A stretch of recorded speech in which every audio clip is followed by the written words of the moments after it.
Halo, aku Daniel Alisa Putra. Aku adalah salah satu mahasiswa kedokteran gigi di salah satu universitas di Jawa Timur yang lagi menempuh pendidikan klinik. Kebetulan untuk sekarang aku lagi liburan, jadi kegiatanku sehari-hari itu berkutat di cari pasien. Aku juga harus bantu bundaku karena bundaku juga seorang dokter gigi. Jadi aku berusaha untuk belajar banyak dari beliau agar nanti kepakai di klinik ataupun nanti pada saat aku udah jadi dokter gigi. Sebenarnya aku bikin konten seperti ini itu adalah salah satu mimpiku dari SMP karena aku suka banget merekam kegiatanku sendiri, entah aku sedang belajar, entah aku sedang bermain, atau aku sedang baca, atau aku sedang ngapain. Itu aku suka banget untuk memvideo. Gak cuma aku sendiri, jadi aku memvideo temenku yang lagi kerja. Contohnya aku kalau misalnya lagi praktikum, aku coba take video sebagai kenang-kenangan seperti itu. Jadi random aja. Terus aku sadar, kenapa nggak aku kumpulin video-video itu atau footage-footage itu yang banyak agar jadi satu konten yang bermanfaat untuk dinikmati antara aku ataupun teman-teman yang lain. Buatku sendiri, pembuatan konten seperti ini tuh adalah caraku belajar dan juga caraku nge-tracking perkembangan diriku sendiri. Entah caraku ngomong, entah caraku mikir, entah sampai gimana nanti aku ngelihat hidup. Jadi mungkin ini akan jadi perjalanan yang agak panjang. Entah aku akan membuat konten seperti apa, kita lihat untuk kedepannya aja. Jadi aku pengen cerita dulu pada saat SMA, aku ikut program percepatan 2 tahun yang dinamakan SCI atau singkatan dari Siswa Cerdas Istimewa. Meskipun aku sendiri nggak merasa bahwa aku tuh ya cerdas, aku tuh ya istimewa. Aku nggak merasa sama sekali, tapi itu adalah julukannya. Tapi lucunya, pada saat kelas 10, guruku pernah bilang bahwa sepertinya kamu tuh nggak cocok sama sekali di dokter. Atau mengambil dokter itu nggak cocok.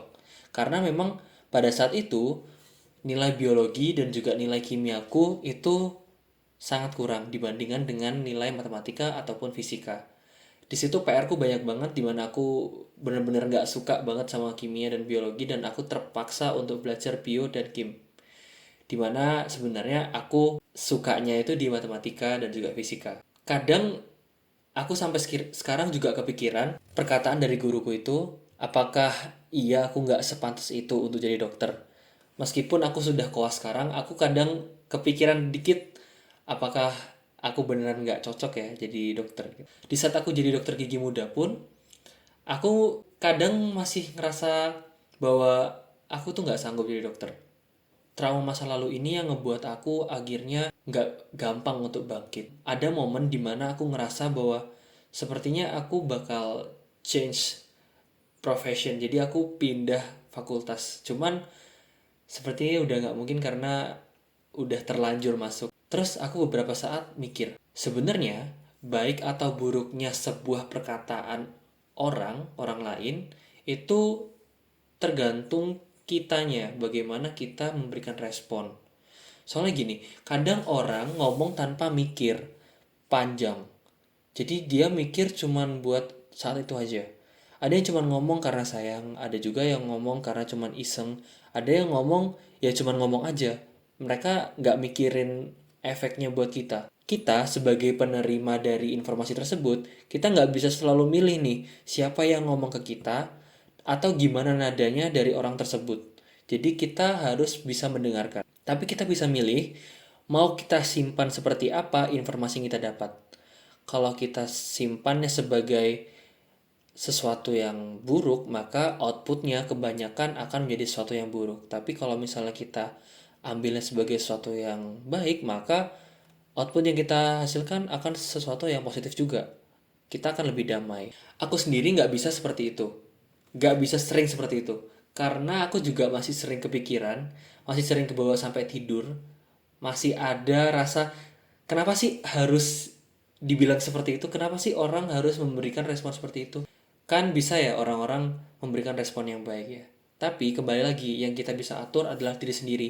Kita nggak bisa mengatur orang lain, kita nggak bisa minta orang lain untuk ngomong sesuka kita. kita cuma bisa merespon. Aku pelan-pelan makanya belajar bahwa perkataan orang itu kayak angin aja, datang dan pergi.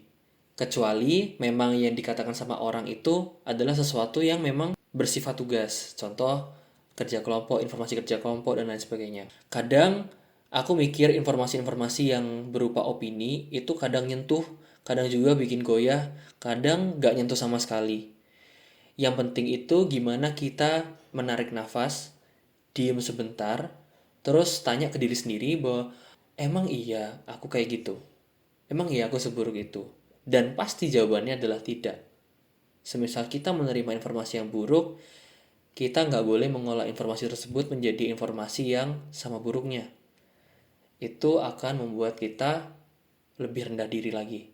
Mungkin tipsku yang pertama, pilih aja mana yang perlu disimpan, mana yang enggak. Nggak semua perkataan harus kita jadiin beban. Kalau ada kritik yang memang benar, kita catat aja pelan-pelan. Kalau ada saran yang nggak baik, sebaiknya nggak usah disimpan. Jadi cukup perhatikan saran-saran yang memang membantu kamu untuk berkembang. Lalu ingat kalau orang itu ngomong dari sudut pandangnya masing-masing. Kita juga punya sudut pandang tentang orang tersebut. Dan kita nggak boleh membalas sesuatu yang buruk dengan sesuatu yang buruk. Misal orang tersebut ngomongin hal yang buruk tentang kita. Kita sebagai manusia yang berkembang seharusnya nggak boleh untuk memberikan respon yang buruk tentang orang tersebut. Jadi kita tetap harus memberikan pikiran yang positif. Dan itu memang nggak selalu bisa. Mungkin ada beberapa dari kita yang masih punya benci ke orang karena orang itu pernah ngomongin kita atau orang itu pernah ngelakuin sesuatu yang jahat ke kita, dan itu adalah perspektif kita dan aku menghormati perspektif tersebut. Lalu ada momen dimana aku juga kepikiran terus. Nah, kalau misalnya udah mengganggu daily life-ku, maka aku biasanya cerita ke teman, keluarga, atau kadang malah cuma nulis di catatan aja. Biasanya di notes di HP sih, biar ya nggak nyangkut sendirian di kepala lah. Kadang kita itu cuman lagi capek, lagi sensitif, atau lagi nggak percaya diri. Misalnya kita nggak bisa tidur di atas jam 10. Biasanya otak kita akan coba untuk cari informasi yang membuat kita bisa aja depresi atau kita bisa kepikiran opini orang lain yang nggak penting. Nah, aku juga masih belajar kok tentang hal ini. Aku juga masih belajar buat nggak langsung nyalain diri sendiri tentang opini orang lain yang langsung ditujukan ke aku. Kita harus belajar untuk ngomong ke diri sendiri, tenang, coba dengerin dulu. Nggak semua harus dimasukkan ke hati. Karena itu adalah opini. Sekali lagi itu adalah opini. Dan opini itu tidak membentuk kita. Tapi kita sendiri yang bisa membentuk diri sendiri dari informasi yang didapatkan dari orang lain. Mungkin itu juga yang menjadi alasanku bikin video ini. Supaya aku nggak lupa kalau pernah ada kalimat yang memang bisa bikin jatuh, tapi juga ada kalimat yang bisa bikin aku mau jalan lagi. Entah dari orang tua, ataupun dari teman-teman SCI, atau mungkin dari teman-teman perguruan tinggiku. Dan siapa tahu, kalau suatu hari nanti aku lupa, aku bisa nonton lagi video ini, dan ingat bahwa baik dan buruknya perkataan orang itu sebenarnya tergantung cara kita merespon. Jadi ya, ini alasanku kenapa akhirnya nyemplung juga untuk membuat konten self-development mungkin ya. Gak cuman buat cerita ke orang lain, tapi juga biar aku sendiri punya tempat untuk ngingetin diri sendiri. Tempat buat belajar ngomong, belajar untuk lebih jujur ke diri sendiri, ke perasaan diri sendiri, dan siapa tahu pelan-pelan belajar untuk menerima diri sendiri juga. Dan aku pengen ngajak kamu, ayo kita coba berkembang bareng. Mungkin dari pembelajaranku, mungkin dari kesuksesanku, atau dari kegagalanku. Kalau misalnya kalian punya informasi atau kalian punya suatu cerita juga yang mirip-mirip, yang bisa mungkin jadi pembahasan kita, atau hal apapun yang ingin kamu denger ceritanya, coba tulis aja di kolom komentar. Siapa tahu dari situ kita malah bisa ngobrol lebih banyak lagi dan saling belajar satu sama lain. Mungkin itu dulu untuk pembukanya. Terima kasih udah mau dengerin ceritaku sampai sejauh ini. Kalau kamu mau berkembang sama-sama bareng aku, kamu bisa subscribe ke channel ini.